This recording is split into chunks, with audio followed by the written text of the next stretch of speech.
আজকে আমি ফুলকপি দিয়ে এই মাছটা রান্না করব। তো আমি ফুলকপি দিয়ে আসলে রান্নাটা আপনাদের সাথে শেয়ার করছি। চলে আসছি উর্মিলা কিচেন থেকে। সবাই কেমন আছেন অবশ্যই কমেন্টে জানাবেন। আর আমি এখানে মাছগুলো আগে ভালোভাবে লবণ মরিচ হলুদ দিয়ে মাখিয়ে নিয়েছি কিছুক্ষণের জন্য। তারপর আমি একটা ফ্রাই প্যানে এগুলো আমি ভেজে নিয়েছি। এদিকে আমি কড়াইটাও বসিয়ে দিয়েছি। এগুলো ভাজা ভাজা এদিকে হোক, আর এক পাশের চুলার মধ্যে আমি একটা কড়াই বসিয়ে দিয়েছি। তারপর রান্নাটার জন্য সবকিছু রেডি করে নিলাম। প্রথমে আমি এখানে তেল দিয়ে দিয়েছি। এখানে আমি কিছুটা রসুন কুচিও দিয়ে দিচ্ছি। দিয়ে ফোড়নের জন্য রসুন কুচিটা কিছুক্ষণ একদম লাল লাল হয়ে আসলে তারপর এখানে আমি যে পেঁয়াজ কাঁচামরিচ কেটে রেখেছি সেগুলো দিয়ে দিচ্ছি।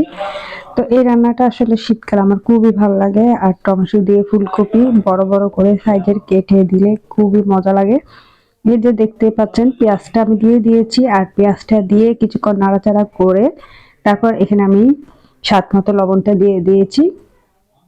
লবণটা দিয়ে আরো কিছুক্ষণ নাড়াচাড়া করে এখানে আমি যে মশলাগুলো দিব সবগুলো একটা একটা করে অ্যাড করলাম। প্রথমে একটু আদা রসুন বাটা দিয়ে দিয়েছি।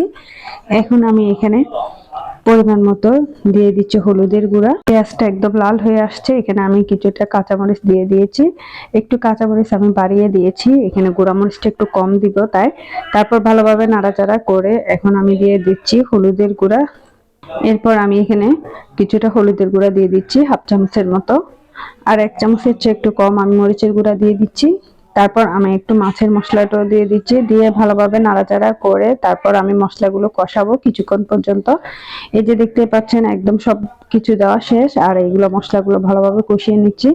তারপর যে ফুলকপিগুলো কেটে রেখেছি সেই ফুলকপিটাও দিয়ে দিচ্ছি। আজকে দুপুরে এই খাবারটা এত মজা হয়েছিল বলার মতো না। আমার মেয়ে তো অনেক পছন্দ করে ফুলকপিকে, সেই বট গাছ বলে ছোটবেলা থেকে।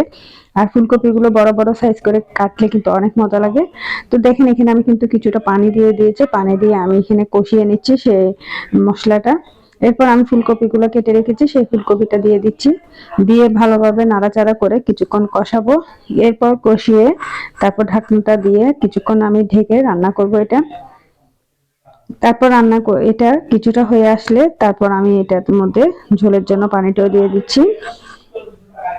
এখানে আমি হালকা পানি দিয়ে দিয়েছি। এরপর ঢাকনাটা দিয়ে কিছুক্ষণ আমি ঢেকে রান্না করলাম। এই যে দেখেন কিছুক্ষণ পর এটা একদম মজা আসছে। এখানে আমি ঝোলের জন্য পানিটা দিয়ে দিয়েছি। আর এখানে বেশি করে আমি একটু টমেটোটা দিয়ে দিচ্ছি। টমেটোটা দিলে এটা খেতে অনেক ভালো লাগে, আর দেশি টমেটোটা দিলে তো আর কোনো কিছুই লাগে না, অনেক মজা হয়। তারপর টমেটোটা বেশি করে দিয়ে তারপর ঢাকনাটা দিয়ে রান্না করলাম। এই যে এটা বলক হয়ে আসছে, আর আমি যে মাছটা ভেজে রেখেছি উপরের দিক থেকে সেই মাছগুলো দিয়ে দিচ্ছি। তো মাছগুলো দিয়ে ভালোভাবে কিছুক্ষণ পর্যন্ত আমি রান্না করব। এই যে মাছগুলো সবগুলো আমি বসিয়ে দিয়েছি। এই মাছগুলো কিন্তু ভালোভাবে ভেজে নিয়েছি, এতটা বেশি না, কড়কড়া ভাজা না, হালকা পরিমাণ ভেজে তারপর আমি এটা রান্নাটা করলাম যেন মাছগুলো না ভাঙে। এরপর এটা ঢাকনাটা দিয়ে কিছুক্ষণ পর্যন্ত রান্না করলাম।